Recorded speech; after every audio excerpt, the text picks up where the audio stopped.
right.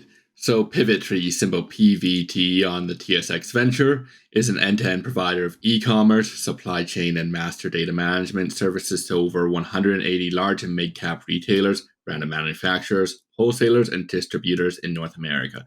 The company supports clients on digital strategy, platform design and build, implementation, and hosting through to ongoing support. The shares are currently trading at $1.83, down 4% year to date, nearly the all-time low, which it was only set in late September in intraday trading. The market cap is currently at $49 million.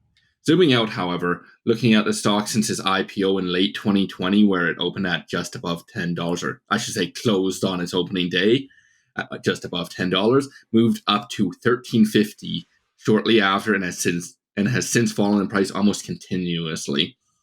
Like many companies at the time, Pivotree really benefited from that euphoria in the market at the time, allowing for just lofty valuations based on revenue growth potential. And now we're really seeing the market come back to reality when it comes to these sorts of companies. But now we're in very different market conditions. So how has Pivotree really come down enough in price to have any value as an investment?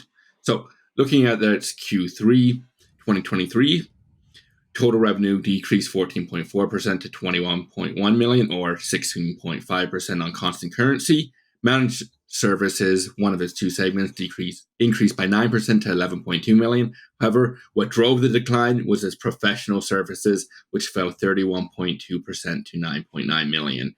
The decline was really driven by the conclusion of projects and delays of additional projects. So effectively, they couldn't replace what was expiring with new projects. Additionally, annual recurring revenue fell 2.9% to $42.8 million as legacy Oracle projects fell off. Similarly, bookings for annual recurring revenue fell to only $0.1 million from $0.6 million, and total bookings fell 44.5% to $10.7 million, signaling just overall weaker market conditions. The company had a net loss of $1.8 million compared to a net loss of $3.6 million in the prior year. This is primarily because they were undergoing cost-saving measures in SG&A and R&D.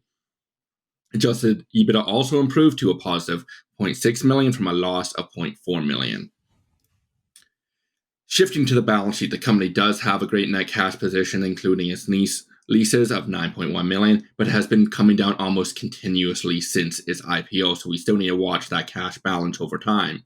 The company does know it is pushing towards being cash flow positive, which it was positive during the last quarter when you aren't including its earnouts from acquisitions or its normal course issue or bid, which is just buying back shares. Meaning the actual operations of the company were cash flow positive for the quarter. However, once you include CapEx and end up in an adjusted free cash flow, they were still slightly negative, just a hair under break-even of $75,000. So while the cash balance is really great, the cash flows are still just in a precarious position. We're not seeing that great leap forward like you want in these companies where they go from a large negative to a large positive effectively overnight. So using the company's adjusted EBITDA, which does exclude share compensation, which we've went over the pros and cons of it about a dozen times at this point, as well as it excludes its acquisition costs.